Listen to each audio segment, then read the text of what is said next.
Inside. Hey, Howdy, howdy. this is Rick here, 28 millimeter RPG, and I have Chris. And together we're going to go ahead and do a little bit of training for some 4D role play. And Alrighty. so, Chris, we're going to go ahead and do a fantasy. We've decided, off camera, that we're going to do a little bit of a fantasy kind of thing. Your character, just for everybody's reference, what kind of a character are you going to be playing? I'm playing a thief. Okay, alrighty. Would you like a NPC with you or anything, like a companion? Or do you feel like you can go this alone? This journey. I work alone. I work alone. Alone. Bragg the Thief works alone. Bragg the Thief. Awesome. We hope to see Bragg in the future. All right. Sometime in some 4D games online with the rest of us. So, for those that do not know, we do a vetting procedure where we go ahead and train people in 4D roleplay. And the entire idea here is to make sure that Chris stays in character as much as possible. And we do prefer to have at least 80% or more of the game in character, at least. Or 100% if you can possibly do it. But you do have to have some leeway in the game in order to announce die rolls. So the amounts of die rolls is not included in this parlay of rules. So every time I go ahead and announce that he needs to have a challenge rating given to him, I will say it's going to be either 8 or higher, 6 or higher, 10 or higher, whatever it is. He rolls the 2d6. He may roll advantage in certain situations or disadvantage, where he takes the 2 lowest dice instead of the 2 highest dice. So damage is determined on the roll of the dice as well. The higher the dice that is rolled for your to hit, the more damage is sustained on that creature, enemy, whatever it is. But it will be, I will describe everything enemy-wise, like as far as NPCs. I will encompass the NPCs. I will encompass the being of the narrator, which is invisible and unseen and is not able to be talked to directly. So, and some people may find this a little strange, but there's a reason for it. You don't see it in a novel. You don't see it in a movie. You don't ever see anybody talking to the narrator directly. Correct. So we should not do that in our role-playing games.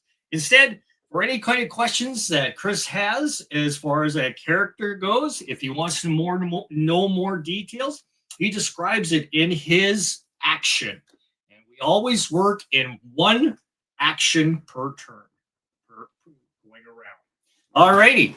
So let us start, and I will go ahead and describe to you as narrator this beginning of this little scenario.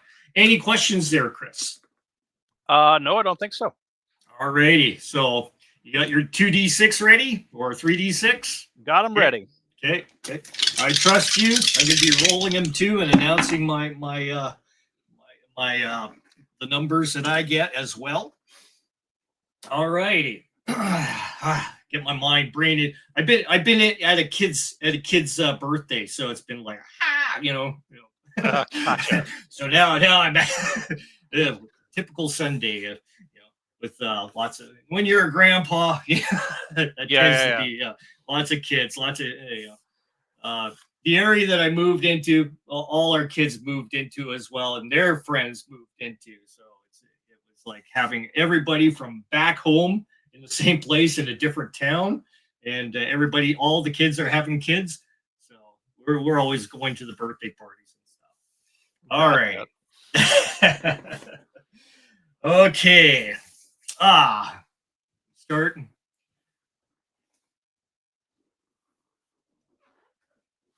After traveling many, many days, the ruined tower from whence the large, massive creature from days ago, lifted up from the city with a woman in tow, screaming for her life as it flew up in the air. The guards had pointed out, get her, help her, strike the creature down. The creature moved off into the far forest towards the longing ancient tower in the far north. You, Bragg, stand in the valley just before the great tower. There are trees towering over left and right. The midday sun lifts overhead, causing a cascade of rays coming down through the trees.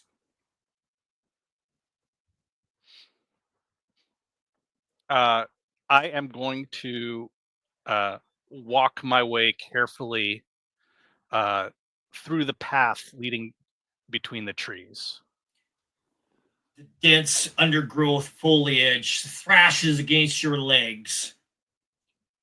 The slow going process through the forest as vines twindle around your legs. You feel the increasing grip upon your feet.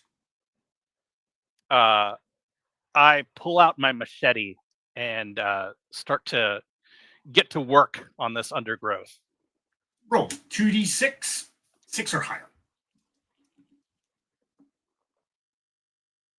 6. Chopping,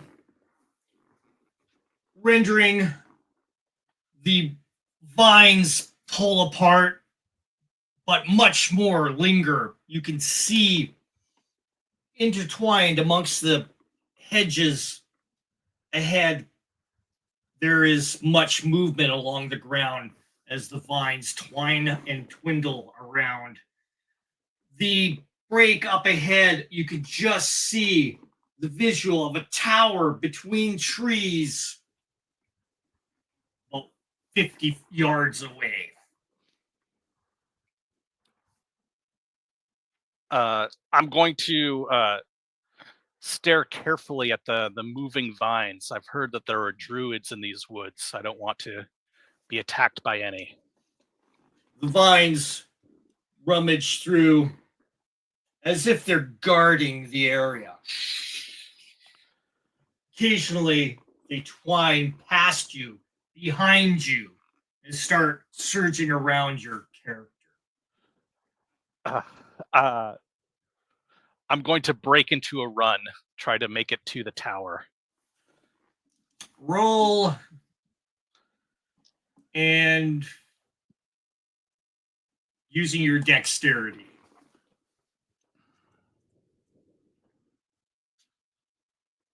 7. And yes. The vines cling up and they try to attach themselves to your legs as you dance through this. The tower ahead comes more apparent, bricks displaced by other vines around crawling between the cracks of the crevices of each brick in this massive construction. The tower stands 50 feet tall, surrounds by a 20-foot wide berth. The entrance of it is a slight stairs going up by 3 steps and into an area where the archway of the door has roughly collapsed. The twines collectively move around and start searching around for your warm body of flesh.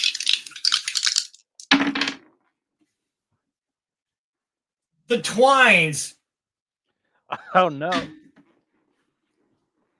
go ahead and start surrounding or wrapping your limbs. From the tower itself, up at the top, a cluster up in the very top window opens up of a bat light cluster starts flurrying down towards you, flapping bat-like things coming down towards you, and they start dropping towards your body, swinging around. I scream as the thorns pierce my arm. With my free hand, I'm going to yank out my incredibly sharp filleting knife and hold it ready to slash at these bat-like creatures. The creatures come down, cascading towards you. One latches onto your shoulder and sticks a proboscis into your neck and starts sucking the fluids out of your neck. Okay. I'm going to stab it just like that with the sharp filleting knife. Roll.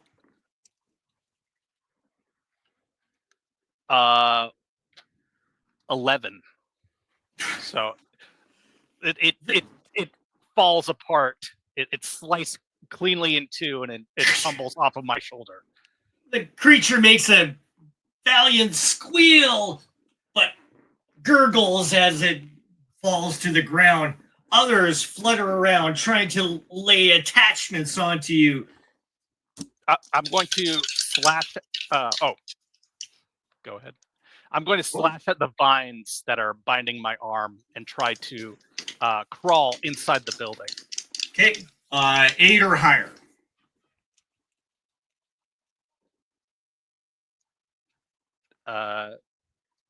Success. I'm kind of I'm crawling.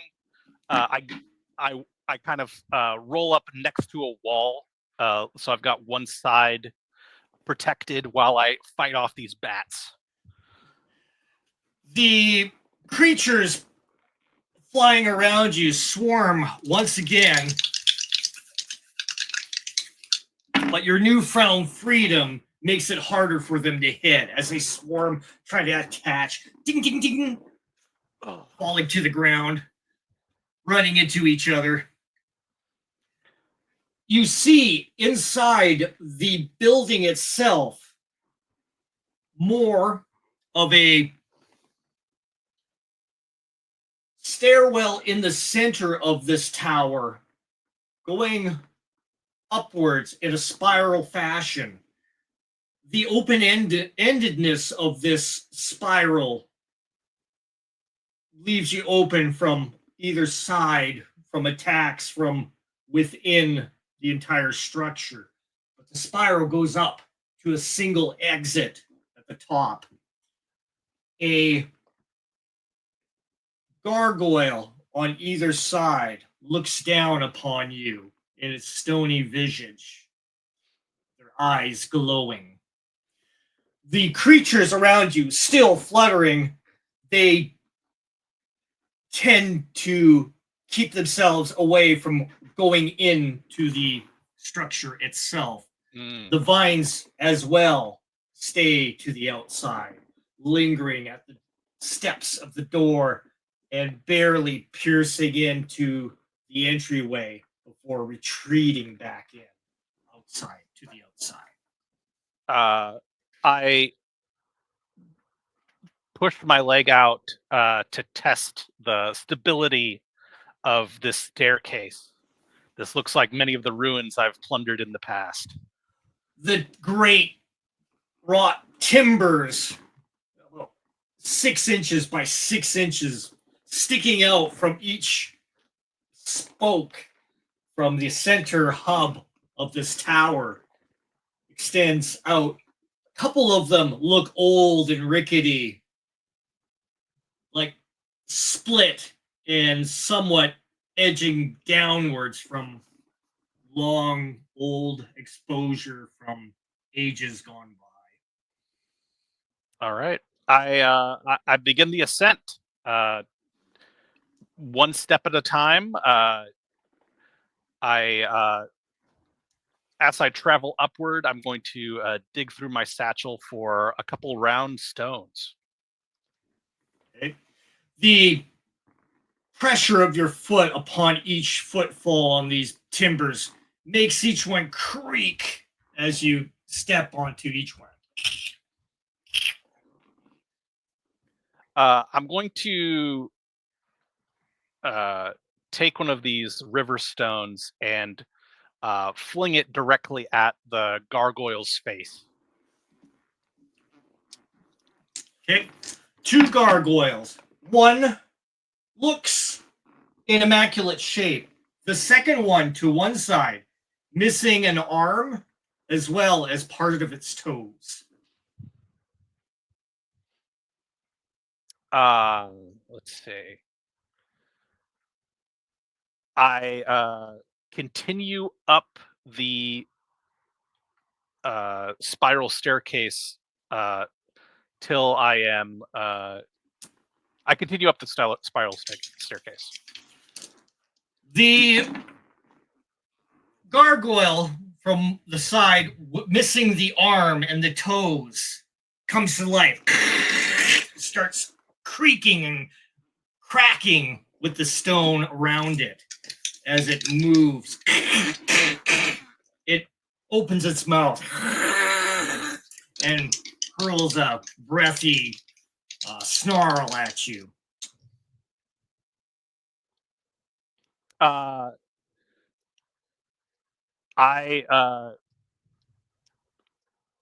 dash quickly as fast as I can to get above this gargoyle on the spiral staircase. The creature hurls itself forwards to you. The one wing, partially broken, it barrels towards you and makes a haphazardly grab for the spokes of the stairwell before you, and you can hear the timbers creak and crunch from the weight of the creature, but it grabs another one of the spokes and starts climbing up after you. The second arm basically just boom up like a bad limb as the other hand grabs up. Okay. I am going to leap over to the side with the other gargoyle, and then with all my might shove the unanimated gargoyle down the pit. Roll strength. All right. Ooh, 10. Tumbles it over. The large thing lumbers down towards the bottom. It hits a couple of stairs, breaking them as it goes through, but it hits the bottom and crack spews into numerous stones all spread out throughout the bottom. You can see a great big smash mark where the tiles give way down below, creating an actual hole at the very bottom of the structure on the floor. The entrance is yet one more spiral above you. Above. With a smirk on my face, I'm going to climb swiftly to the exit. The creature is once again climbing up towards you, gets himself up. You hear the timbers creak under its weight. The other wing flaps while the other one cripples away on the other side. It starts making its way faster towards you as you achieve access to the entrance above.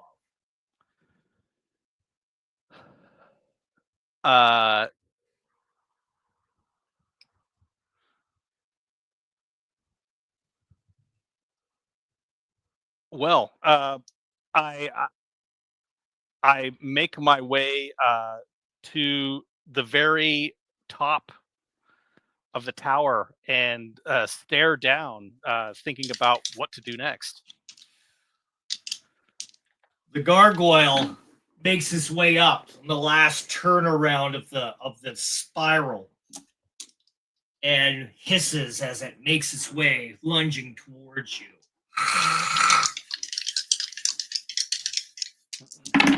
It attacks, swiping with its one hand, missing. Acrobatically, I'm going to drop down on one of these timbers and fall to the next level around. Okay.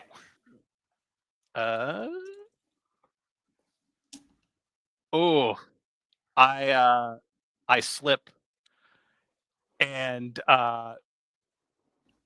land hard on one leg on one of these timbers. I hear a crunching sound on my leg. Ooh. The creature moves around in circles and decides it's going to come down after you.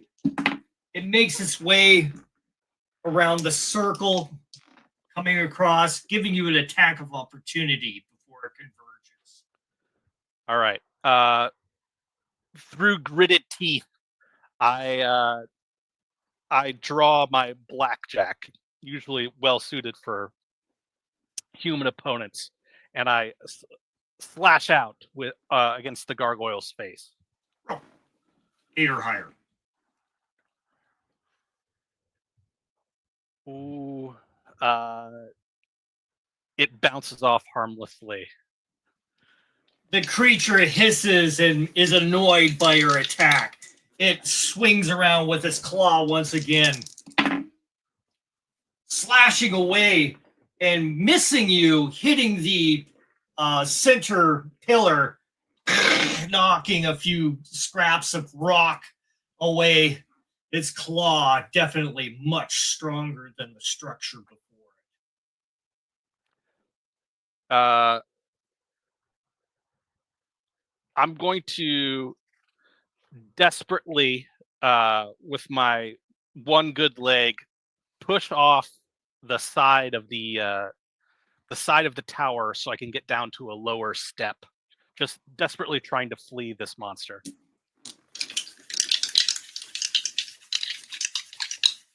Roll a dex check for me, please. Okay. Success. I slip away slightly for now. The creature looks down and starts to determine its way to approach you. It ponders for a moment as it looks at you and kind of gauges how it's going to pounce upon you. All right. From my position on my back, I turn my head, looking desperately for severely rotted timbers, the most rotted timber, the most unstable. Timbers, pieces everywhere.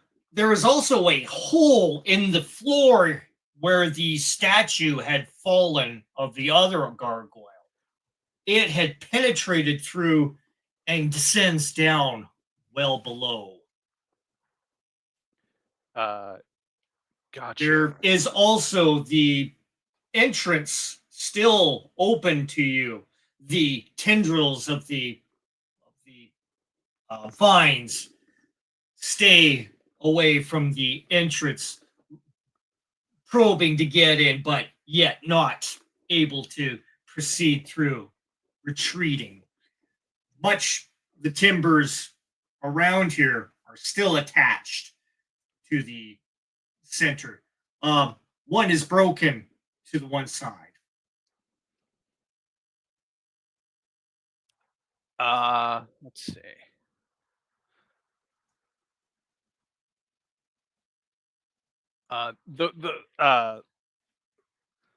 The most damaged. All right. I slip, I jump, I hop down to one of the timbers that is damaged, and I hold myself close to the wall. I'm trying to set a trap for this gargoyle. The gargoyle measures itself and comes down upon you. The creature crashes into you, but also bursts through the timber itself as well. It falls. Both of you fall. Roll 1d6 for damage. 4 damage. Crash! You don't know how long it's been, but you awaken on the floor with a throb on your head and body. The remains of the gargoyle strewn about. It did not survive the fall. However, you do feel damage on your other leg as well.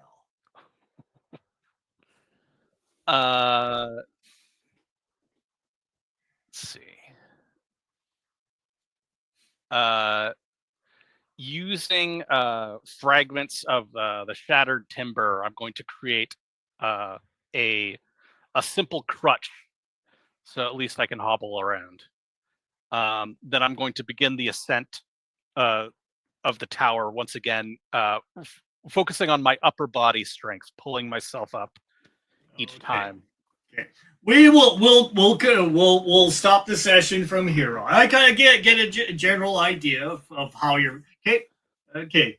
So we'll do a general consensus of how this went. Hey, Sure. I think you did rather well.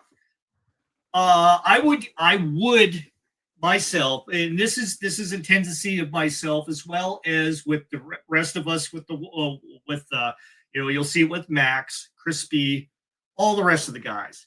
Mm-hmm. They always say I, then do the thing. They don't. Now I want to, can work. Mm-hmm. Okay. I would like to, or something like that, or maybe I attempt. Would be a good thing as well. The key is to kind of keep. We're trying to keep a context of ways to communicate with each other, and this is key. And when we use the term I do this, or I attempt to do something, whatever it is kind of key in just keeping in that headspace. I want to do a thing to do this can sometimes lead to that slippery slope where you may tend to slip into the second person or a third person mode. So I would take that into consideration. For me, it's not so bad of a thing, but some of the GMs out there would rather have you stay in the I than describe what. Right. Yeah. So like, I totally get that, where it's kind of like, if I say I want to do something, then I'm leaving it to the GM to determine how that happens, right? Yeah. I totally get that. Yeah. And your game master, usually with us GMs in the 4D, we really try to listen to what you're saying in context of what you're doing as your character. So when you said that you're kind of leading your way to go ahead and create that situation where you can trick that gargoyle into crashing in, most game masters that don't listen to players will miss that. But I did totally understand what you were getting at and what you were doing. The only thing I had to determine is whether or not there was enough damage that gargoyle would go through that and through the floor as well. Mm-hmm. So you may have woken up in the basement of this whole thing after trying to lick through. And that was my determination of how things may have gone through, but it wasn't enough damage to go ahead and make it go through the two floors. So I'm always thinking in these kinds of things with the creatures and stuff like that. And so depending on what you did at the bottom, there may have been clues as well. If you were looking around a bit more, I would have described in the corner that there is remains of an arm, a stone arm, right?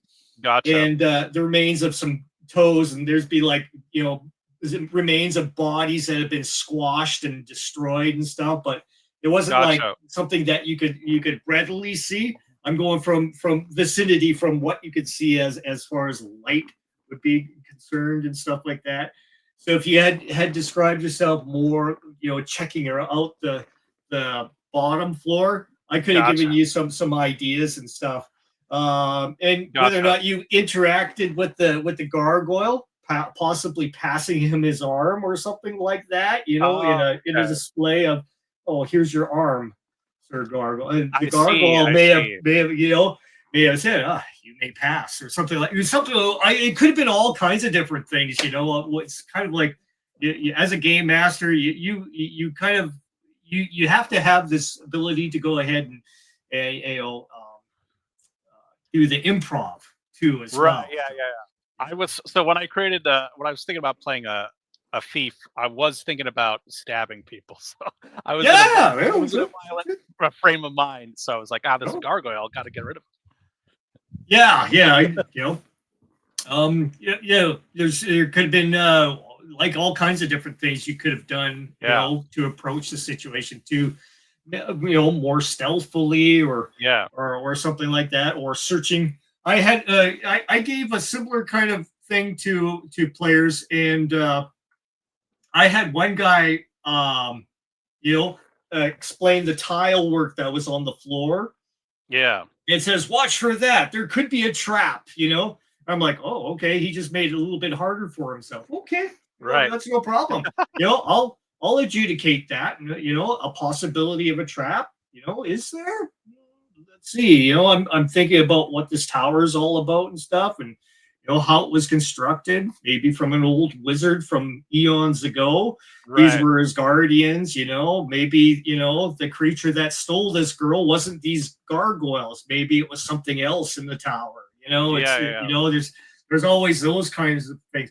It depends on what the situation holds. I leave this one kind of open ended. I always give a different situation for all players, so Gotcha. it's always going to be a surprise. So for So me too. was the princess at the top of the tower? Well, I Or don't is it? know. You don't know? Possibly. Not sure. Okay. I didn't decide on it yet or not. So could have been the princess is not in this tower. Please try again, Mario. Or something like that. When you're doing something spontaneously, it's kind of, you have to expect it to be pretty spontaneous, and you try to keep the context as much as possible in your head as a game master. For those that are not a training session or anything like that, you do, of course, put in more detail. And for me, I just as a game master, and if you do decide to continue to pursue in this 4D space as a game master, it takes a little bit more. Once again, it's going to take a bit of getting the ego out of your head, Right. out of the whole thing. You have to pull yourself right out of the game and say, you are Morgan Freeman, and you do not interact with the players in here. You only describe as Morgan Freeman does as a narrator, in the story. The only time that you will ever see Morgan Freeman in your game is if you embody Morgan Freeman as an NPC to those players as a physical representation of Morgan Freeman, and then he can answer questions to the players. That's the only way that would happen, right? So you have to pull yourself totally out of there and only speak directly to the players when you embody an NPC. And it does take a little bit of time to coordinate in your head and try to keep yourself out of it and stop moving the players around and stop making the players do stuff. That was tough for me. That was a big tough one, and it took a long time. And once again, I was a very anti co-creation game master when I was I would say, I'll take care of all of that, blah blah blah, no problem. You can still do that. You can still do that in what we call 3D. So you're basically, in 3D, you just embody the stay in character, thing, but you let the game master take care of all of the, everything of that as far as the creation goes. So Right. Yeah. um, That, that, that should be what a traditional D&D style game, if you're pulling out a module and playing it out, you should play it out yeah. without interfering with the players, without, directing them or game showing them. You can do an A, you can do a B, you can do a C if you have the diamond ring from the casket below, or, you get Yeah. game masters like that. And you're I trying think to get yourself out of there. I think the co-creation stuff is pretty cool for Yeah, board games yeah, because it's also that it does seem kind of like required almost when you have got you because you can't do yes, this out of character clarification, like no it's actually like this, no you're wrong, right, like yeah, you yeah, can't do stuff like that, so you can't need do to be that. you need to have the player just roll with what they think so that Eh, the GM can Yeah, respond. and you have to have the good players that know when they are doing a little too much Yeah. co-creation. They know when to hold back. And stop. Stepping on the game master's toes. So Yeah. I usually just tell my players, just worry about the things on your character end, and I won't interfere with them, and I will worry about all the NPC stuff and the descriptions and giving you the chances. That's all I need to do during the game. So I devised my style to just work on NPCs. So I know what all Mhm. my NPCs do. NPCs can be an organization, they could be, individuals, they could be monsters, they could be environments, they could be an event that's happening. Maybe the meteors are hurtling from the sky, from the Right. stars, coming down onto the earth at this time. Maybe that's a situation. There has to be reasons and meanings behind all this stuff. There's got to be Yeah. goals. What is this? Why are they doing this? Why does this, why does this Castellan want this land from these farmers over here? Why is he causing so much strife and struggle against these people? There's reasons for all this stuff. They're not acting out. Nobody acts out truly in evil intentions. You have to assume that there's a reason behind it that would not seem to be an evil intention sometimes. You have to go into those gray areas sometimes for the players, for them to figure out which side they're going to be on, and you give them those opportunities to travel those paths of following this guy until he discovers, oh, maybe these people aren't the real good guys or something. That's part of the evolving story of how these players interact with these NPCs, which, NPCs have their goals, but your player has to discover what his goal is in amongst of this. He may have some ideas in the game, Yeah. what he wants to do. But when he discovers what the NPCs around him are, there are different goals and stuff. It brings up some really cool opportunities for everybody in the game. And for them to play them out without the GM interference is key, and it takes a lot of restraint. And but you sound like you could possibly, yourself, you're starting to understand this Hmm. and learn it about it yourself. So um I would highly recommend for you. I will put you at trained, like at trained right now, Hmm. with a yellow. So Hmm. you will be with the yellow for a little bit. If you once you got this video in hand, Hmm. give yourself a review and everything, Hmm. and go over it. You can cut off this ending part if you'd like. In fact, what I'll do is I'll end the recording now, and